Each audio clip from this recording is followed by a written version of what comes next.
আসসালামু আলাইকুম। এই মিনি এক্সকাভেটরটা দিয়ে আজকে আমি এই যে এখানে ছোট ডাম্পারটা দেখছেন, এই ডাম্পারটা লোড করে দেখাবো। মূলত এই ভিডিওটা হলো সিঙ্গাপুর যারা নতুন এক্সকাভেটর লাইসেন্স করছেন তাদের জন্য। তো শেষ পর্যন্ত আপনারা দেখতে থাকেন আমি এই ডাম্পারটা কিভাবে লোড করি এবং লোড করার পরে মাটি কিভাবে গুছিয়ে দিতে হয় আর কতক্ষণ সময় আমার লাগতেছে আপনারা দেখেন। তো যারা নতুন লাইসেন্স কোর্স করেছেন, সামনে গাড়ি পাবেন বা নতুন গাড়ি পাইছেন, তাদের জন্য হয়তো বা কিছুটা উপকার হবে। ভিডিওটা দেখলে আপনারা হয়তো বা কিছুটা শিখতে পারবেন।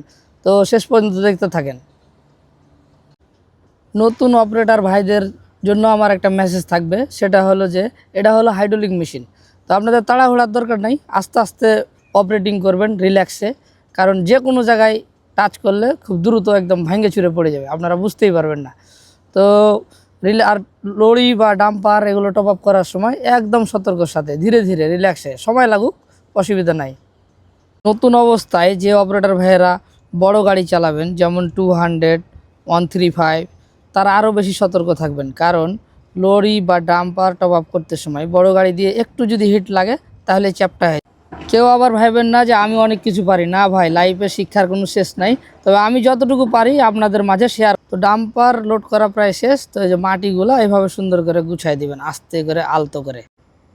তো ডাম্পার টপ আপ করা শেষ, লুকটা এমন হবে। আর প্রবাসী ভাইয়েরা যে যেখানে থাকেন ভালো থাকেন, সুস্থ থাকেন। আল্লাহ হাফেজ।